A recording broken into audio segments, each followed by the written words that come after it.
Buenas noches, señor presidente de Cámara Jorge Roig, señora presidenta de Consecomercio Cipriana Ramos, señores expresidentes de Cámara de Consecomercio y de Conindustria, señora presidente del Consejo de Economía Nacional, Efraín Berlán, ¿no está aquí?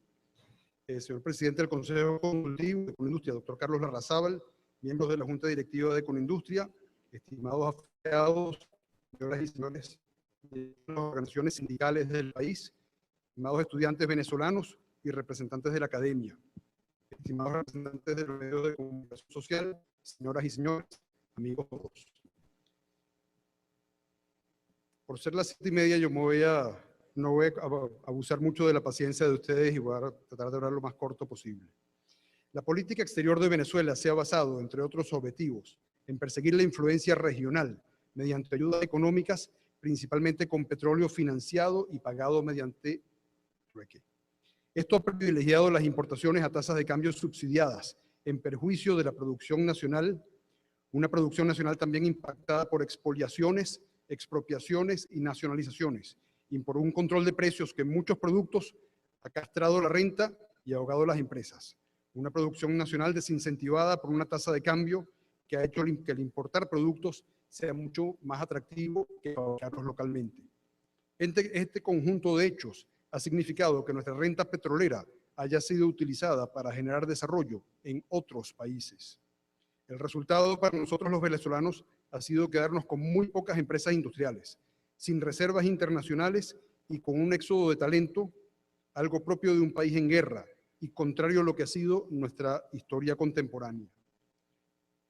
De haber tenido un país orientado hacia una sana administración y no hacia su destrucción, los ingresos petroleros por $1 millón de millones de dólares que hemos tenido en los últimos 10 años nos habrían dejado reservas internacionales por encima de los $500.000 millones de dólares, dado que las importaciones históricas de Venezuela estaban por el orden de los $19.000 millones de dólares anuales y el servicio de la deuda era muy pequeño, por cuanto esta suponía un 10% del Producto Interno Bruto versus más de un 50% hoy.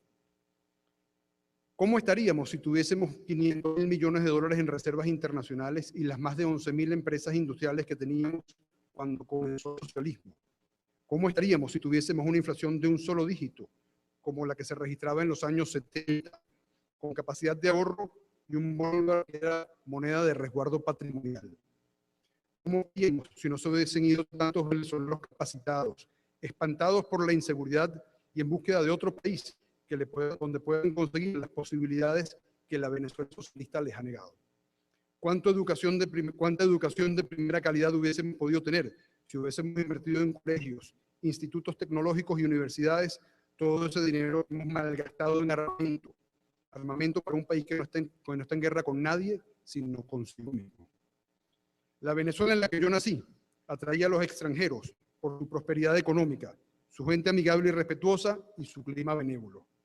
Cuando yo era muchacho, yo escuchaba hablar de los golpes de Estado en otros países latinoamericanos como Brasil, de la hiperinflación en países como Argentina, donde su moneda se depreciaba a un ritmo tal que las cuentas en los restaurantes se pagaban antes de cenar para evitar el incremento que se producía durante la cena, de la inseguridad que se vivía en Colombia, donde la guerrilla asesinaba a inocentes, haciéndoles el corte corbata o con collares explosivos en el cuello. Yo me sentía afortunado de ser venezolano, de tener una democracia alternativa, una economía estable y un país seguro.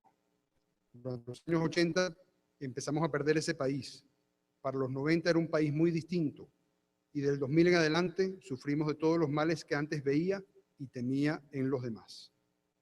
Hoy padecemos de una economía enferma dentro de un país enfermo. El desabastecimiento, las colas y la inflación desbordada son la manifestación más clara, más patética, más cruel del empobrecimiento en el cual estamos sumergidos.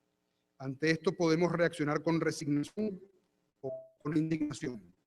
Yo espero que nuestra reacción sea una firme determinación para catalizar cambios. ¿Y hacia dónde debemos cambiar? Aquí quiero dejar bien clara nuestra posición. Creemos en el principio liberal según el cual un gobierno deriva su poder y legitimidad del consentimiento de los gobernados, y este está en la absoluta obligación de respetar, preservar y hacer valer los derechos de los gobernados a la vida a la libertad y a la propiedad. Creemos en la libre empresa, esa que es fuente de oportunidades, que potencia lo mejor de nuestras virtudes, que juzga sobre el mérito y la productividad. Creemos en el libre mercado, ese en el cual la diversidad de productos compiten por la decisión del consumidor, minimizándose de esta forma los precios, donde la creatividad se activa dando vida a mejoras, a novedades y alternativas, libre de controles de movilización, controles de cambio, controles de precio, libre de fiscalizaciones arbitrarias, permisos limitantes y sanciones desproporcionadas.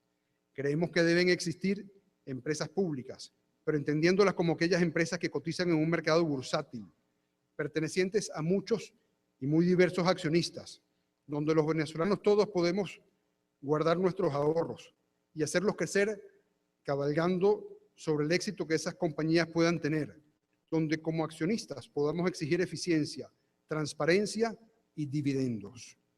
Productoras de electricidad, de cemento, de acero y muchos otros bienes, donde los venezolanos seamos dueños directos y no indirectos a través del Estado. Creemos en la separación de poderes y dentro de esto la independencia del Banco Central, de manera que éste pueda cumplir con sus dos principales propósitos, los de preservar el valor de nuestra moneda y de mantener a raya la inflación, no un Banco Central que se dedica a cubrir las insuficiencias de caja del gobierno central, cualquiera que sea el color de turno de este. Pero como dice el viejo refrán, hoy es el primer día del resto de nuestras vidas. Así los venezolanos nos hemos dado cuenta de que necesitamos a nuestras industrias y a los verdaderos industriales para producir los productos que requerimos y para generar los puestos de trabajo que necesitamos.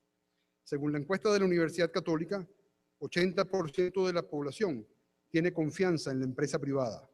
Esto en comparación con un 70% que aplaudía cuando se producían expropiaciones hace muy poco tiempo. Hoy los venezolanos nos damos cuenta que debemos reconstruir nuestro país, las relaciones entre nosotros, nuestra sociedad. Ese trabajo nos toca a nosotros, nadie nos lo va a hacer. ¿Y qué podemos hacer los industriales en ese? Pero sí muchísimo. Yo creo en la cascada de progreso industrial.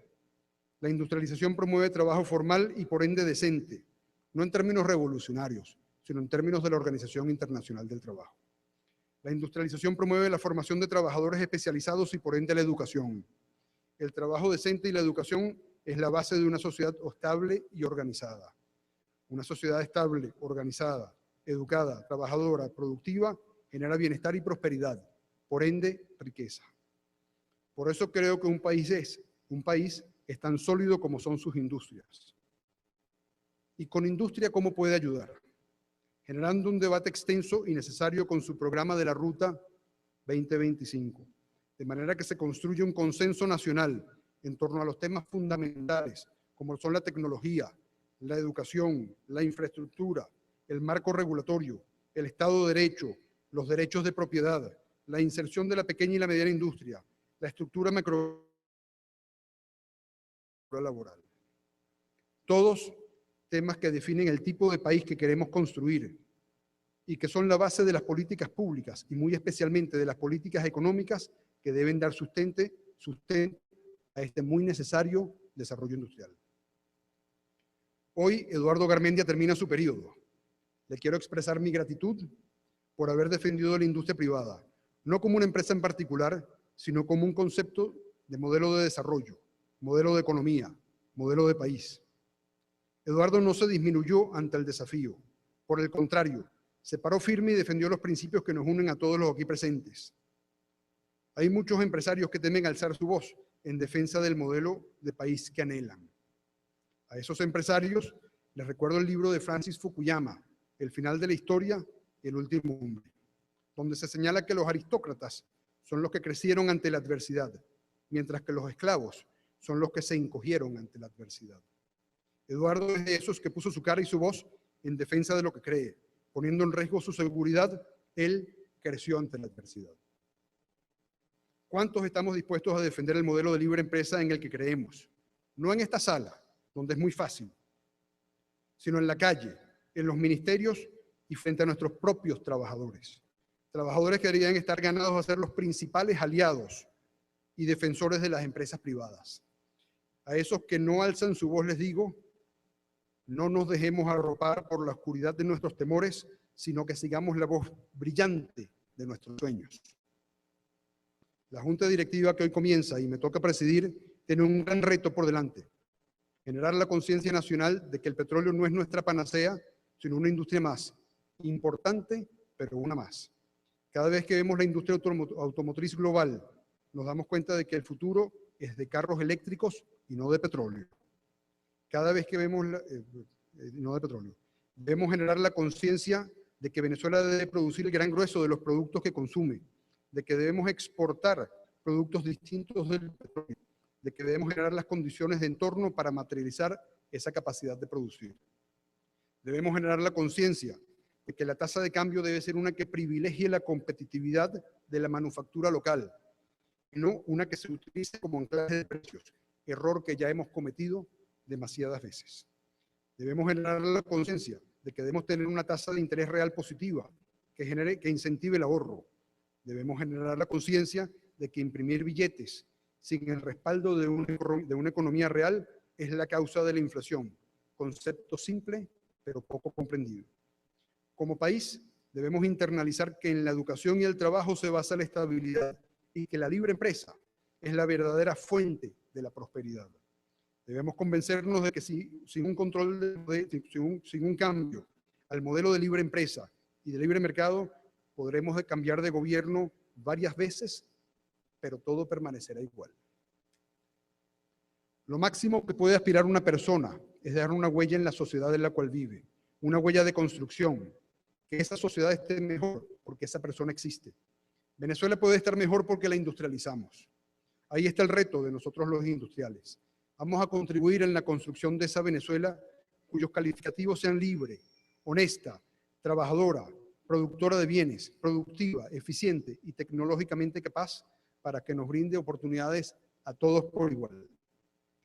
Tengo 3 mensajes, cortos pero contundentes. A mis amigos los periodistas que hoy están aquí, les pido transmitir estos mensajes, muy fáciles. A los trabajadores les decimos que queremos y pudiésemos crear muchísimos puestos de trabajo. Esos tipos de puestos de trabajo mediante los cuales se prospera en la vida. A los consumidores les decimos que queremos producir los bienes que requieren, que necesitan no solo para su vida cotidiana, sino también para su crecimiento y esparcimiento.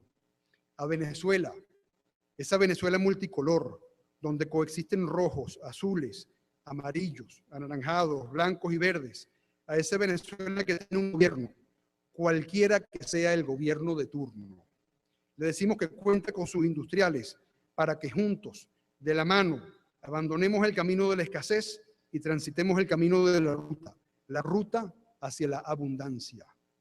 Juntos todos hagamos posible que para el 2025 tengamos el país que tanto anhelamos. Muchas gracias.